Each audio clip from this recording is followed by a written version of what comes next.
Assalamualaikum warahmatullahi wabarakatuh. Berjumpa kembali dengan saya, Kang Restu. Apa kabar semuanya? Semoga kalian selalu sehat, baik dan tentunya dimudahkan segala urusannya oleh Tuhan Yang Maha Esa. Amin. Seperti biasa, Kang Restu akan menceritakan sebuah kisah yang berjudul Rahasia Adit. Cerita ini ditulis oleh Umi Aslaja. Dan jika kalian ingin membaca ceritanya, silakan bisa mengunjungi ke akun Facebooknya.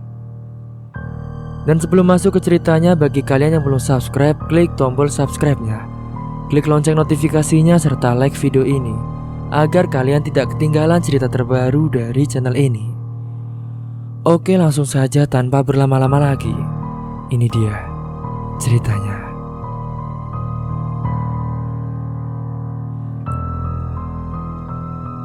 Masa sih? Adit pun lalu menggosok-gosok kedua tangannya. Intan lalu tersenyum memegang tangan Adit dan menggenggamnya. "Tanganmu dingin sekali sih. Biar ku bantu hangatin ya," ucap Intan. Adit pun tersenyum dan membiarkan Intan menggenggam tangannya. Perlahan Adit mendekatkan hidungnya ke pipi Intan. Melihat itu, Intan pun segera merasa deg-degan. "Harum sekali, enak," bisik Adit sambil terpejam. Hidungnya pun semakin dekat dan tanpa diduga, Adit ini memeluk Intan yang masih kaget melihat sikap Adit yang tiba-tiba itu. Dan cuma tidak di situ, Adit pun langsung menyusuri wajah dan leher Intan. Intan tidak melawan, justru memberikan peluang. Hingga Adit ini tidak perlu memaksa, dia pun dapat menyalurkan hasratnya dengan mudah dan sepuas hati. Di lantai ruang tamu itu, keduanya pun akhirnya bergumul. Intan merasakan tubuhnya lepas terkulai, namun tersenyum penuh arti. Ia berharap bisa mengambil hati Adit sepenuhnya. Adit pun segera pergi meninggalkan dirinya yang sudah berantakan. Intan lalu mengenakan pakaian yang acak-acakan dengan cepat mencari Adit di kamarnya. Adit pun tampak duduk dan melamun. "Dit, kamu gak apa-apa kan?" tanya Intan dengan ragu. Adit hanya diam saja. Intan pun langsung melangkah masuk. "Dit, aku tidak apa-apa kok. Aku sebenarnya suka sama kamu, Dit," ucap Intan dengan serius. Adit pun langsung menarik nafas dalam-dalam. Lalu Intan mendekat dan duduk di sebelahnya. Maafin aku, Tan. Aku hilaf," ucap Adit, namun sebenarnya ia tertawa. Betapa bodohnya gadis zaman sekarang yang begitu mudah menyerahkan diri hanya karena sebuah perasaan suka. "Iya, tidak apa-apa, Dit," ucap Intan sambil menyandarkan kepalanya di bawah Adit. Merasa jika Adit ini hanya miliknya seorang, Intan pun tak menolak saat Adit menciumnya kembali hingga beberapa kali sampai hari menjelang malam. Intan pulang dengan tubuh kepayahan. Esoknya Nindi ini mencari Intan di sekolah, tapi Intan tidak ia temukan. Ponsel Intan pun tidak ia aktifkan. Nindi ini merasa heran ada yang aneh dengan Intan. Pada malam itu, setelah memastikan ibunya sudah terlelap, Adit ini keluar dari kamar dan segera pergi. Ia berjalan menyusuri jalan yang gelap, langkah pun begitu dengan cepat. Tak lama sampai di taman. Lalu lalang muda-mudi di sana pun Adit berbaur, hingga ia melihat sosok Gibran sedang bersama temannya ngobrol tentang tewasnya Iwan dan hilangnya Frans. "Udah, jangan ngomongin mereka. Mereka kan sudah mati," ucap Gibran tidak suka. Dia pun juga merasa takut, seakan nyawanya juga sedang dalam incaran. Tapi siapa? Ia sempat curiga sama Adit, namun ia tahu dari obrolan Nindi dan Intan jika Adit justru sedang sakit dan sedang berobat. Tidak mungkin Adit pemuda culun itu bisa apa. Tapi apa mungkin Adit ini punya kembaran? Karena yang menolong Nindi waktu itu seperti bukan Adit, cukup berani dan juga bisa berkelahi. Sedangkan Adit yang biasa ia bully tidak mungkin seberani itu. Buktinya saat terjadi Adit justru sedang sakit. Gibran pun merasa pusing dengan hal itu. Apalagi setelah Frans menghilang, tidak ada lagi yang mentraktir ia obat seperti biasa. Gibran pun lalu menghubungi Benny menanyakan tentang obat. Apakah Benny masih punya stok? Karena ia saat ini sedang butuh banget. Namun Benny ini malah mematikan panggilan. Semakin kesalah hati Gibran. Dan tiba-tiba saja ponselnya itu berdering saat ia perhatikan nomor tidak dikenal. Karena curiga, ia pun lalu mengabaikan panggilan itu. Tak lama pun datang pesan melalui notif biru. "Gue tahu lo lagi butuh kan? Nih gue punya. Sini kalau lo mau." Pesan itu yang membuat Gibran melotot dengan cepat. Ia pun langsung membalas pesan itu. "Siapa lo?" Ia pun menjawab pesan. "Tidak penting. Gue teman lo serta teman Fred juga. Kita dulu sering kumpul bareng." Gibran pun langsung menarik nafas dalam-dalam. Lalu ia bertanya posisi orang tersebut. Tak lama pun sebuah tempat dikirim pada Gibran. Tampaklah senyum mengembang di bibir Gibran itu, karena tempat itu tidak jauh dari lokasi tempat dirinya kini. Segera saat itu ia pacu motornya ke tempat tersebut. Ia pun lalu memarkirkan motornya di tempat yang dimaksud. Celingkukan mencari orang tersebut namun sepi dan juga gelap. Dan tiba-tiba saja sesuatu mengenai tengkuknya. Gibran pun langsung jatuh dan tersungkur. Selang beberapa saat, ia pun akhirnya sudah tersadar. Kepalanya kini terasa pusing dan tengkuknya terasa sakit. Gibran tersendak saat menyadari bahwa tangan juga kakinya terikat. Dan ia tergeletak di lantai ruang yang kotor. Terdengar suara pintu yang terbuka. Jantung Gibran berdetak dengan kencang, belum lagi ia dapat menyadari apa yang terjadi.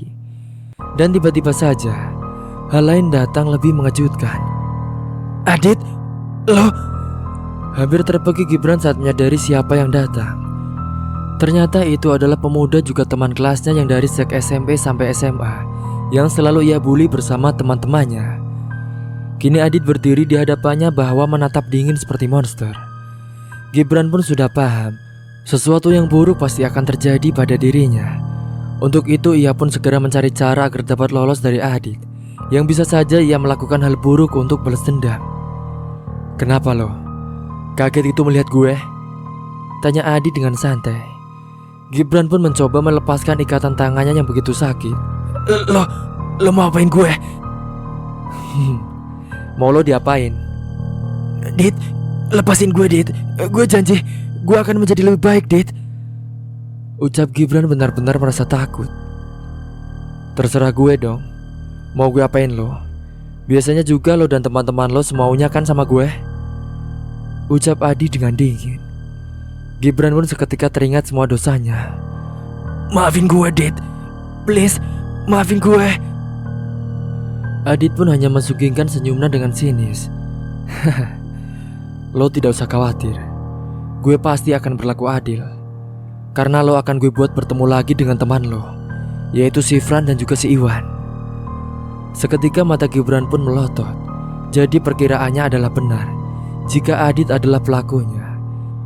Gibran pun semakin ingin melepas untuk menyeret Adit ke polisi, tapi dia tidak tahu gimana caranya.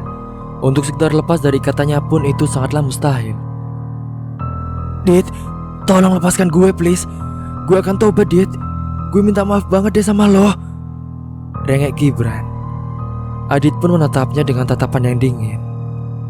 "Lo pikir gue segeblok itu apa?" Sontak Adit begitu sengit.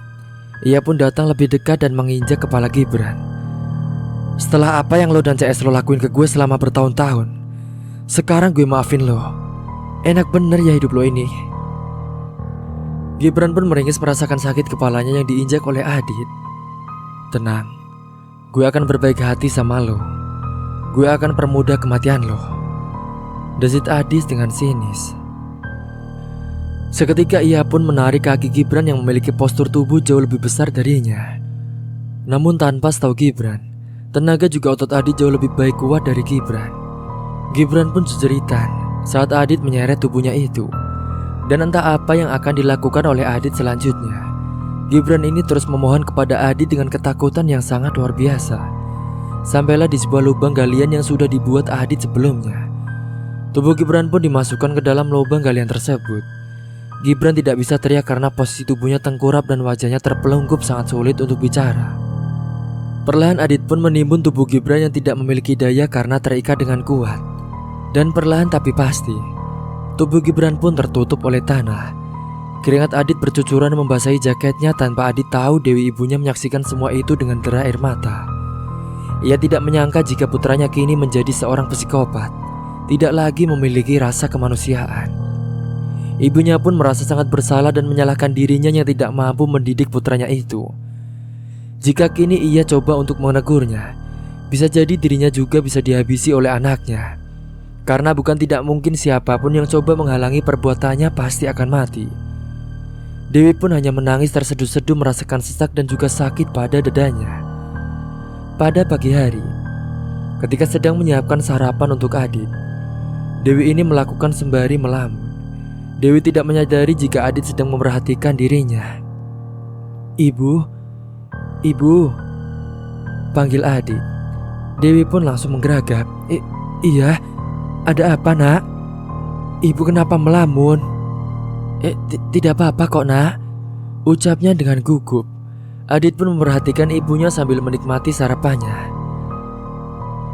Jangan sampai Adit tahu bu, ada orang yang menyakiti ibu, ucapnya dengan nada dingin. Ibunya pun tersenyum dan segera ikut sarapan.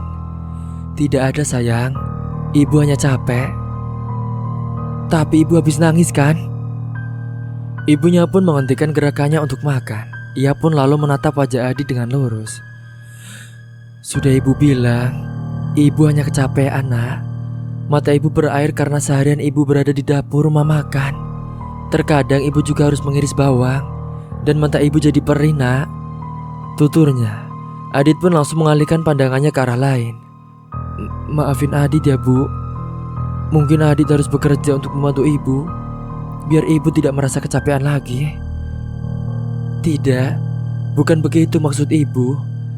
Adit belum ibu izinkan untuk kerja karena Adit masih kecil. Ibu, sekarang ini Adit udah besar kali, kata Adit sembari merajuk. Oh ya, masa si anak ibu sekarang sudah besar? Pantas juga sudah punya pacar ya. Adit pun cemberut. Dewi pun langsung mencubit pipi Adit dengan gemas. Tidak tahu aja kalau anak ibu ini ganteng banget. Pantas saja jadi rebutan, ujar Adit pula membuat ibunya mengucek rambutnya dengan gemas. Siapa dulu dong ibunya? Ucap ibunya juga tidak mau kalah. Ibu mau kerja lagi ya? Iya, mungkin lusa ibu libur. Ibu jangan kecapean, nanti ibu sakit. Ibunya pun hanya tersenyum dan juga mengangguk. Adit jangan pergi jauh ya. Kenapa emangnya bu? Adit suntuk di rumah. Ibunya khawatir polisi akan mengendus kejahatannya, makanya ibunya melarang Adit untuk pergi. Tidak apa-apa, ibu hanya khawatir saja. Kamu juga kan baru sembuh. Adit pun lalu menjawabnya dengan mengangguk. Ibunya menyimpan keresahan sampai kapan Adit akan membunuh seperti ini. Apakah semua orang yang telah menyakitinya akan ia bunuh? Dewi ini merasa takut karena pertama ia sangat menyayangi putranya. Di sisi lain ia menyesal karena telah membesarkan seorang monster. Putranya yang kini terlihat begitu polos namun memiliki darah yang dingin. Adit pun berdiri menatap gundukan tanah merah, di mana di dalam sana ada jasad Gibran, seorang teman sekolahnya. Gibran dan temannya yang selalu membuli dirinya dari kelas 1 SMP. Terus dan terus menerus tanpa pernah Adit mengadu kepada ibunya. Semua itu ia telan dan rasakan sendiri tanpa ada yang tahu juga, dan tanpa ada yang menanyakan betapa sakitnya. Dan tidak enak juga menjadi orang yang kalah tidak berdaya. Adit ini berusaha untuk sabar, ia tidak ingin membunuh lagi. Namun apa boleh buat, terakhir itu adalah yang paling fatal. Mereka telah memfitnah Adit sampai ditangkap polisi dalam keadaan babak belur.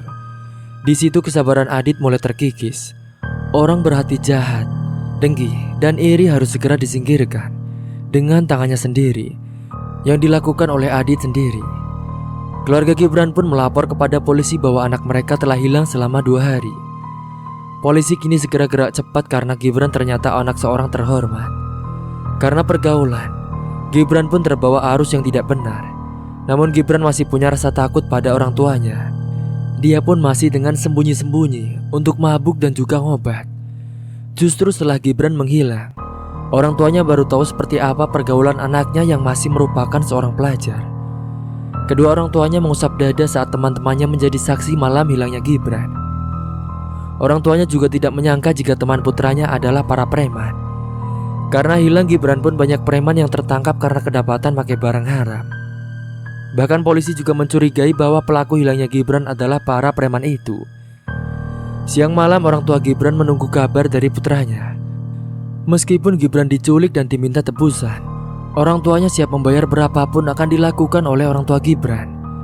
Namun dari hari ke hari kabar Gibran juga tidak kunjung datang. Polisi berkompi telah dikerahkan, yang itu membuat Dewi merasa gelisah. dan merasa khawatir terhadap Adit putranya. "Ada apa, Dewi? Wajahmu terlihat pucat. Apa kamu sakit?" Sapa teman satu profesi dengannya itu, yang menatap wajah Dewi yang pucat dan tangannya juga terlihat gemetar. Iya, aku sedikit kurang enak badan saja. Kalau malam aku susah tidur," kata Dewi serius. Temannya pun yang bernama Ina tampak begitu percaya. "Ya sudah, kau izin saja. Tidak apa-apa daripada kau sakit parah nantinya." "Aku gak berani, nah. Bos mungkin lagi tidak mood tuh. Dari tadi dia marah-marah." "Tapi daripada kamu sakit dan kenapa-napa," jawabnya Ina. Ina juga seorang janda. Ia punya seorang anak perempuan juga janda. Jadilah ibu dan anak itu pada janda. Bedanya Iis anaknya Ina adalah janda kembang. Dia belum punya anak. Suaminya kabur karena ketahuan selingkuh sama mantan. Lalu Inalah yang memaksa agar Iis meninggalkan suaminya yang gila itu. Sebenarnya Iis ini masih cinta. Ia juga masih muda juga cantik.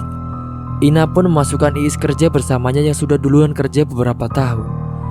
Iis diterima sebagai tukang antar pesanan. Ia juga jarang berada di tempat itu. Setelah Ina berbicara dengan bos pemilik rumah makannya, bos pun menemui Dewi dan mengizinkannya untuk pulang. Lalu diantarlah oleh Iis yang kebetulan baru pulang antar pesanan. Pintu rumah pun sedang tertutup. Dewi lalu mengetuk pintu sambil memanggil Adit. Dan tak lama kemudian, Adit ini membuka pintu dengan rambut kusut dan mata sayu. Iis yang baru kali ini melihat Adit tampak terpesona. Tidak mengira jika Dewi memiliki seorang putra yang begitu tampan. Adit pun sempat melirik pada Iis sebelum ia kembali ke kamarnya. "Masuk dulu yuk Is, istirahat dulu. Kamu juga baru pulang kan?" kata Dewi.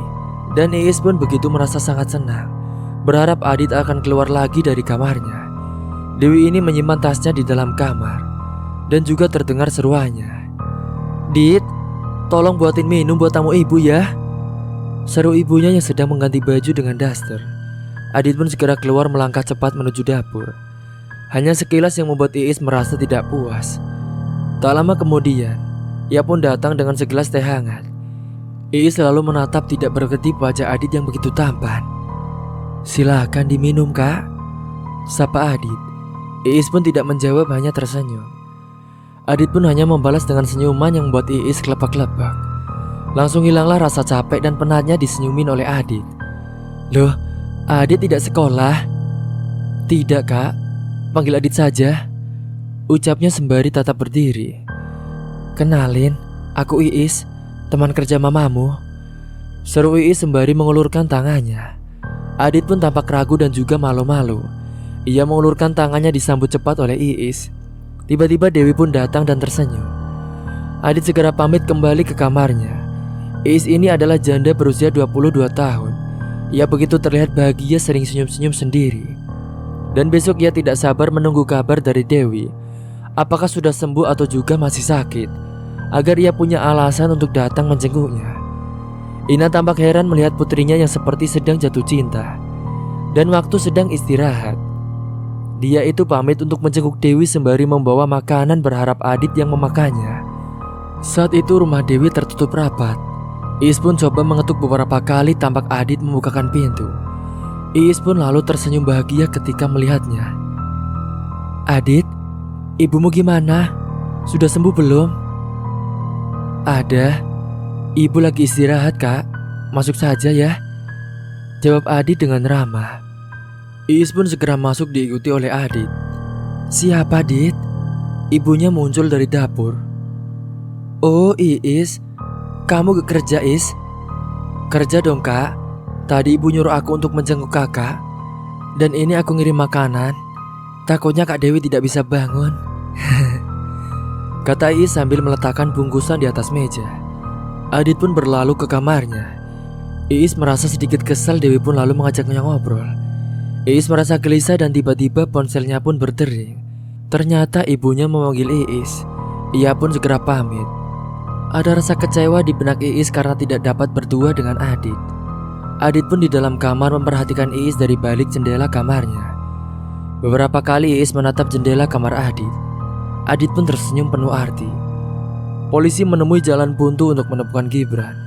Justru sekarang polisi disibukkan dengan pembersihan kota dari preman yang menyamar menjadi tunawisma. Adit juga merasa aman karena polisi tidak fokus mencari Gibran yang hilang bagai ditelan bumi. Adit pun lalu kembali keluyuran.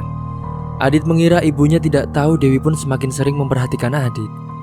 Namun pada saat suatu malam, Adit ini kembali membawa korban baru. Pemuda itu bernama Benny. Adit kali ini menyiksanya habis-habisan karena Benny berhasil melarikan diri. Namun Adit dapat menangkapnya kembali. Tidak tanggung-tanggung Adit ini membabat kaki Benny menggunakan parang hingga nyaris terputus. Benny pun berteriak tapi segera dijotos mulutnya menggunakan gagang parang. Adit lalu menyeret tubuhnya di bawah guyuran hujan deras. Petir yang menggelegar, angin berhembus dengan kencang. Adit pun lalu menyeret tubuh Benny sekuat tenaga menuju ke belakang rumahnya. Benny ini masih hidup walaupun sudah kepayahan. Cahaya kilat sekali membuat suasana menjadi terang. Adit tidak peduli dengan badai sekalipun. Ia menggali lubang di sebelah kuburan Gibran lalu memasukkan tubuh Benny yang sudah tidak berdaya. Ia pun menimbunnya dengan cepat dan lalu menanam pohon pisang. Dan segera saat itu Adit pun segera masuk ke dalam rumahnya. Ia melepaskan pakaian di kamar mandi dan segera masuk ke dalam kamar. Dan segera saat itu ia mengenakan pakaian dan duduk meraih ponselnya. Ia berselancar di dunia maya seakan tidak pernah terjadi apa-apa. Justru ada sebuah kepuasan dalam dirinya. Adit ini dapat tidur nyenyak setelah melenyapkan satu persatu orang yang selalu mengganggu tidurnya sebagai mimpi buruk. Adit pun lalu tersentak saat membuka pintu. Tampak Nindi menatapnya penuh kerinduan. "Adit, apa kabar?" "Aku baik-baik saja. Kamu kenapa tidak sekolah?" tanya Adit ketika mereka telah duduk berhadapan. Nindi pun langsung menarik nafas dalam-dalam. "Malas tidak ada kamu. Aku mau kamu sekolah lagi," ujar Nindi dengan manja. Adit pun menghela nafas dengan panjang. "Aku trauma dengan semua teman-teman yang selalu menggangguku. Untuk apa aku sekolah? Yang ada aku selalu dalam tekanan." "Tapi Dit, sekarang mereka hilang satu persatu. Apa mereka terkena karma karena selalu jahat sama kamu, Dit? Bahkan polisi juga belum menemukan salah satu dari mereka." Adit pun hanya diam saja seakan tidak peduli. "Aku sudah tidak ada urusan dengan mereka.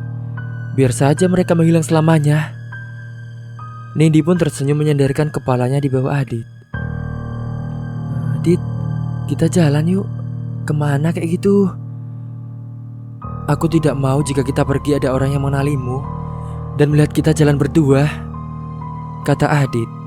"Emangnya kenapa?" "Aku tidak ingin mereka berpikir jika aku yang mempengaruhimu sampai tidak sekolah." Nindi pun tersenyum dan memeluk tanpa ragu. Adit pun lalu tersenyum dan juga membalasnya. Keduanya berpakutan dengan mesra. Nindi mengajak Adit pindah ke kamarnya. Adit pun tidak mungkin menolaknya. Di dalam kamar keduanya mereka pun bergumul penuh dengan nafsu. Nindi pun pasrah, ia mengira jika Adit mencintai dirinya, ia rela melakukan apa saja untuk seorang Adit. Begitulah cinta, tidak mampu menolak bisikan asmara. Saat menjelang petang Nindi pun pamit pulang. Entah sudah berapa ronde permainan mereka hari ini. Nindi pun tersenyum melambaikan tangan saat Adit mengantarnya ke teras. Adit pun tersenyum penuh misteri. Tidak hanya Nindi, Intan pun datang minta jatah. Lalu Adit menyambut apa yang mereka tawarkan. Baginya tidak akan ada penyesalan. Apapun itu bagaimana nanti saja. Belum lagi Iis yang sudah tergila-gila pada dirinya. Ia pun nekat datang dan menyergap Adit. Iis yang lebih tua darinya, dan dia sudah janda jauh lebih berpengalaman. Adit pun tidak berdaya diserang oleh keganasan asmara Iis. Adit hanya pasrah dengan apa yang telah dilakukannya.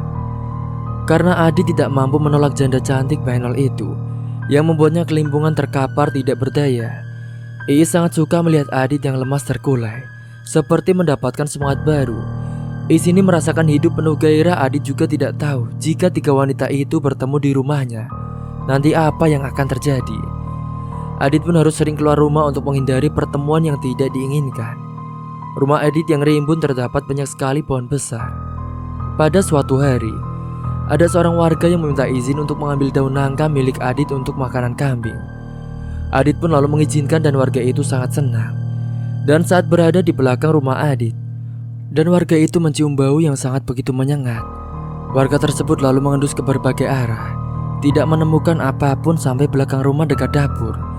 Warga ini melihat gundukan tanah yang ditanami pohon pisang. Dari sana warga mencium bau yang sangat menyengat. Warga merasa curiga dan mendekati tempat tersebut. Tiba-tiba Adit ini muncul menatap dengan dingin. "Bapak ngapain di situ?" tegur Adit. Lelaki itu pun terlonjak kaget. "Bapak nyium bau, Dit. Entah apa bau bangkai." "Oh, itu kemarin ada kucing mati, Pak. Sepertinya ketabrak motor. Lalu Adit kubur di situ karena bau." "Pantesan ya. Mungkin kurang dalam nguburnya, Dit." Adit pun mengangguk lalu si bapak segera pergi.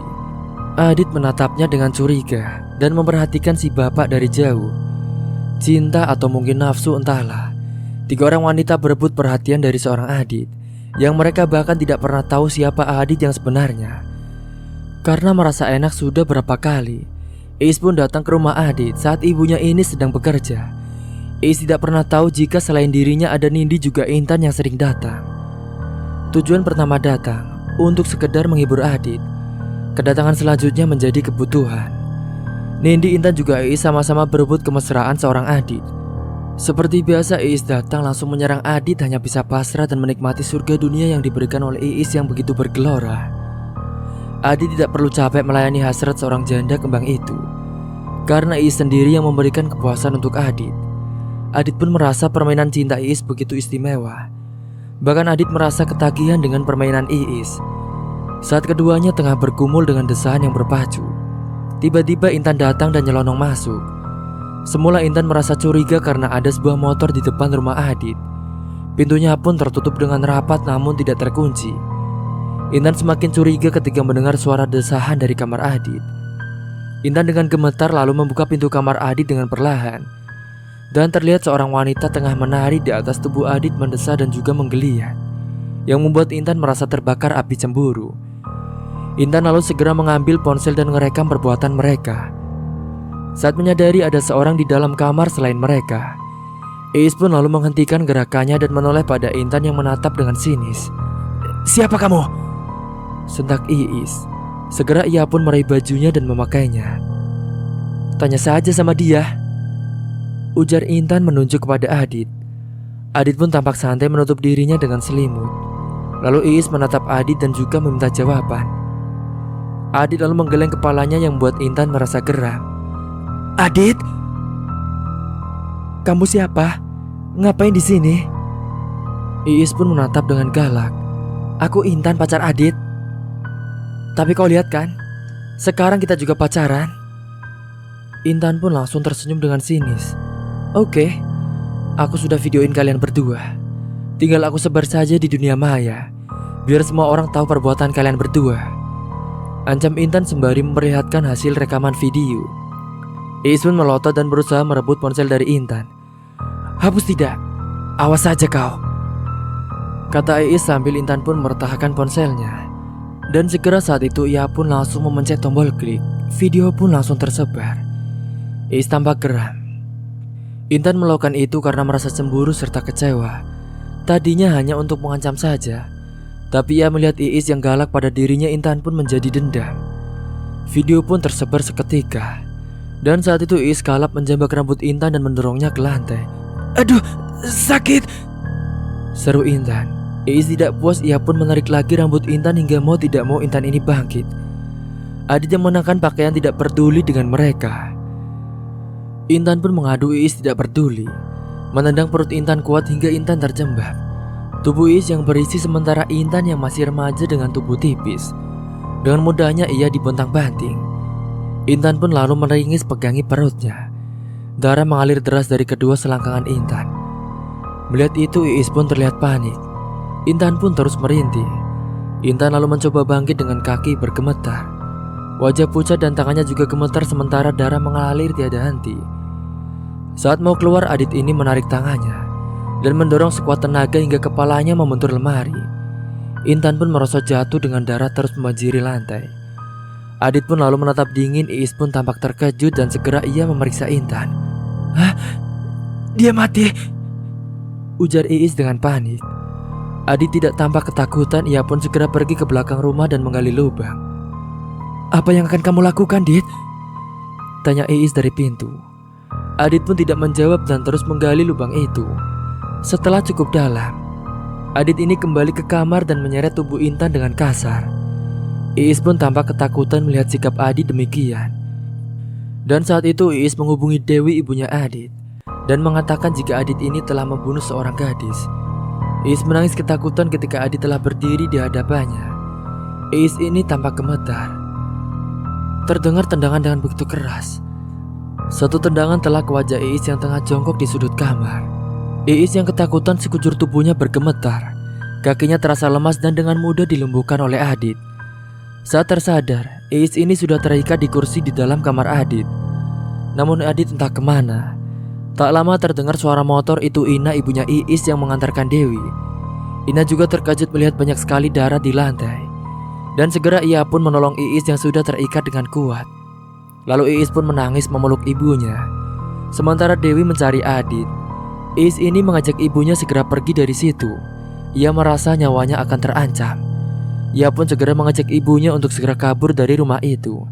Namun tiba-tiba saja Adit ini muncul di pintu sambil membawa sebilah parang. Ina dan Iis pun ketakutan. Saat itu Dewi pun telah muncul. "Adit, Adit, dengar ibu, nak. Jangan, Adit. Ibu mohon. Mereka adalah teman ibu, nak. Mereka baik sama ibu," ujar Dewi. Adit pun melirik ibunya.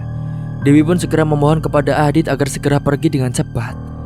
Ina dan Iis pun segera pergi dengan ketakutan. Dewi pun saat itu terlihat pasrah. Iis dan Ina melaporkan Adit pada polisi, dan polisi pun segera datang. Dewi ini diperiksa sebagai saksi. Polisi pun segera mencari Adit yang telah melarikan diri. Sementara yang lain, ia pun segera menggali kuburan Intan. Sementara Nindi yang melihat video yang Intan upload di media sosialnya segera ke rumah Adit. Namun tidak pernah menyangka jika sahabatnya itu telah meninggal dunia. Nindi pun lalu menangis terseduh-seduh ketika melihat penggalian tubuh Intan. Dan tidak cuma itu saja, polisi juga merasa curiga dengan beberapa gundukan tanah dan segera memeriksa setiap gundukan tanah itu. Lalu polisi menemukan beberapa jasad. Ada yang baru membusuk dan ada juga yang sudah menjadi kerangka. 3 buah kerangka, sebuah motor, dan 2 jasad yang membusuk ditambah Intan yang baru dikuburkan beberapa jam. Polisi benar-benar sangat bekerja keras. Dewi mengakui jika semua dilakukan oleh Adit sang putranya. Dengan semua alasan kenapa Adit melakukan itu, Nindi pun menangis terseduh di dalam kamarnya. Ia meraba perutnya yang sudah berisi bibit Adit. Apa yang akan ia lakukan dengan kehamilannya? Kedua orang tuanya pasti akan sangat marah jika tahu Nindi hamil anak Adit yang berdarah dingin. Berita tentang Adit pun langsung viral di mana-mana dengan pembunuhan beruntun yang sudah ia lakukan. Adit pun terancam hukuman mati. Demikian juga dengan Dewi, karena dituduh sudah menyembunyikan sebuah kejahatan besar. Lalu Dewi pun dipenjara seumur hidup. Dewi terlihat pasrah karena hatinya memang sudah lelah. Satu persatu para korban sudah terungkap, Adit pun menghilang entah kemana. Dan saat itu polisi telah melakukan siaga. Takutnya Adit ini nekat membebaskan ibunya, yang takutnya juga menghabisi para polisi. Karena siapapun yang sudah menyakiti ibunya pasti akan mati. Polisi juga merasa terancam juga ketakutan. Meskipun mereka berkompi banyaknya, namun karena seorang Adit tidak diketahui di mana sekarang berada, polisi pun merasa begitu waspada Adit hilang bagaikan ditelan bumi. Semua polisi gabungan sudah dikerahkan, namun dari hari Minggu ke minggu yang lain, Adit ini tidak juga ditemukan. Nindi pun terus gelisah dengan perut yang kian membengkak. Akhirnya Nindi pun putuskan untuk meminum racun. Namun ibunya mengetahui dan segera melarikan Nindi pergi ke rumah sakit. Ternyata Intan juga diketahui sedang hamil. Kini rasa cintanya menjadi rasa benci. Nindi tidak ingin hidup lagi, dirinya telah hancur dan masa depannya juga telah hilang. Ia pun merasa ingin mengakhiri semuanya. Namun ibunya tidak rela Nindi ini pergi dengan cara yang hina. Ibunya mengatakan jika ibunya akan menerima calon cucunya itu. Tapi Nindi tidak ingin anak itu lahir. Ia merasa telah mencintai orang yang salah. Jika saja Adit tidak mengkhianati cintanya, mungkin meskipun kesalahannya segunung itu, Nindi pasti akan tetap memaafkan. Terlalu sakit memang jika menjadi seorang Nindi yang sudah menyerahkan segalanya, tapi ternyata tidak sesuai dengan kenyataan yang ia harapkan. Nindi yang semula menganggap Adit adalah cowok berbeda, namun nyatanya tetap saja tidak ada bedanya, bahkan lebih kejam dari seekor serigala. Karena keinginan Nindi begitu kuat untuk melenyapkan janin dalam kandungannya itu, yang membuat ia nekat melakukan apa saja. Dan namun ternyata janin itu lebih kuat dan ingin melihat dunia. Ia pun tetap tumbuh meskipun tidak diinginkan. Akhirnya orang tuanya menitipkan Nindi pada neneknya di kampung. Nindi pun menjalani hari dengan putus asa di sebuah kampung terpencil sampai melahirkan seorang bayi laki-laki. Sementara Dewi, ibunya Adit, ia pun mengalami gangguan jiwa di dalam penjara. Meskipun begitu, ternyata Ina adalah teman sejatinya. Ina juga serta Ii sering menjenguk Dewi dan semenjak di dalam penjara. Lalu kemana perginya Adit?